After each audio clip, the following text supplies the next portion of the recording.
Hey everyone, welcome back. Ready for another deep dive? Absolutely. Always excited to explore some new linguistic territory. Me too, and I think our listeners are going to love this one. Yeah. We're digging into a document today. Well, actually, it's more like a treasure chest, full of really cool vocab, words, idioms, the good stuff. Yeah, the kind of words that can make you sound smarter, or at least help you express yourself better.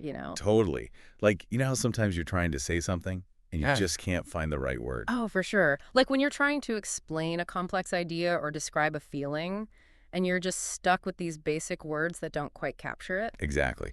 So that's what this deep dive is all about, giving you those words, those tools to level up your language game. I love that, leveling up, because it's a journey, right? You're constantly learning, adding to your vocabulary toolbox. It is. So to kick things off, let's start with a fun one that everyone probably knows. Spill the beans, meaning to accidentally reveal a secret. Yeah. Like, oops, I spilled the beans about the surprise party. Classic. We've all been there. But how about we take it up a notch? From beans to something a little more intense? Yearning. Now, yearning is like wanting something, sure, but it's way deeper than that. It's like a powerful longing. Ooh, I like that. Powerful longing. So it's not just, I want a pizza.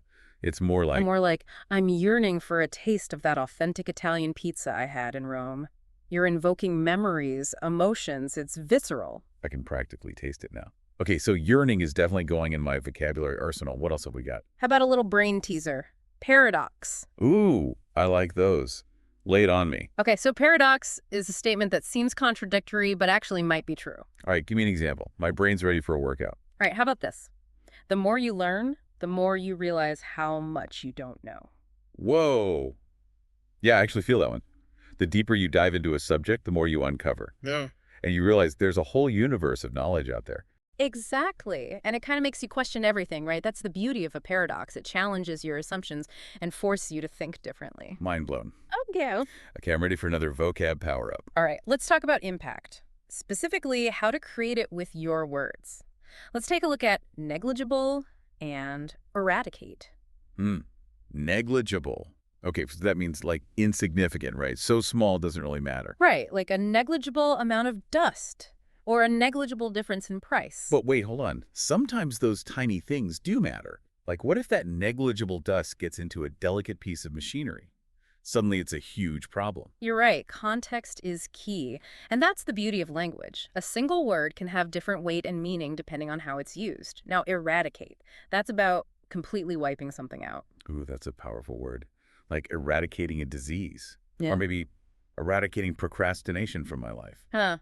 I think we'd all like to eradicate a few bad habits, but you see, the word choice itself, eradicate, it implies strength and determination. It's like you're taking a stand against something. Okay, I'm feeling motivated to eradicate some things from my to-do list now. Let's keep this energy going. What's next?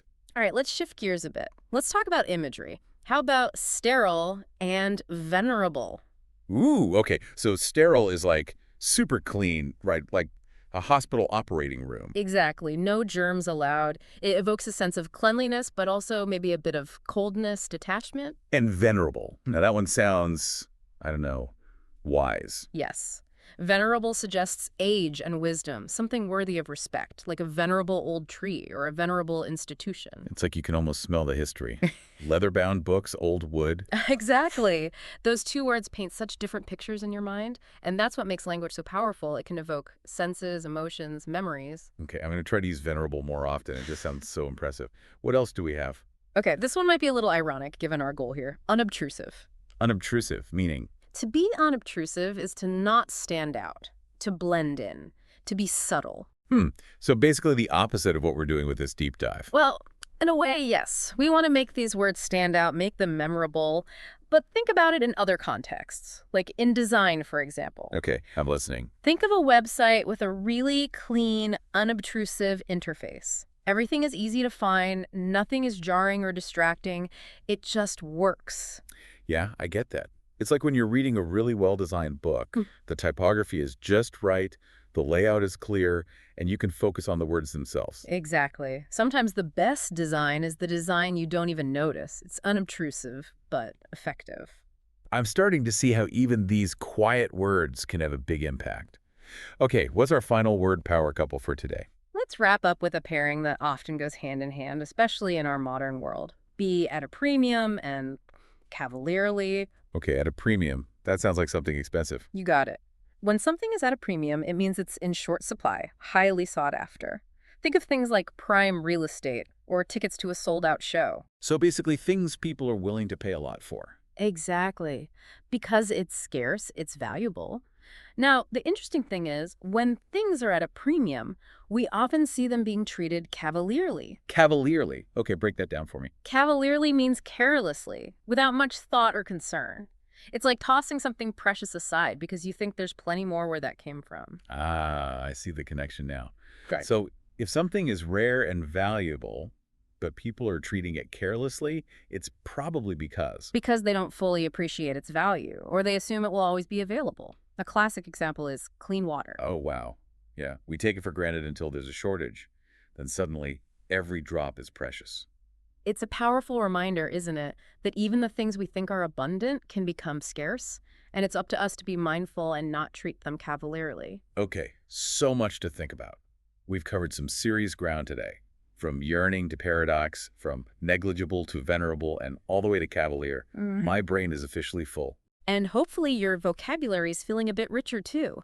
The goal isn't just to know these words, but to use them, to weave them into your everyday language. I'm already thinking about how I can casually drop venerable into a conversation today.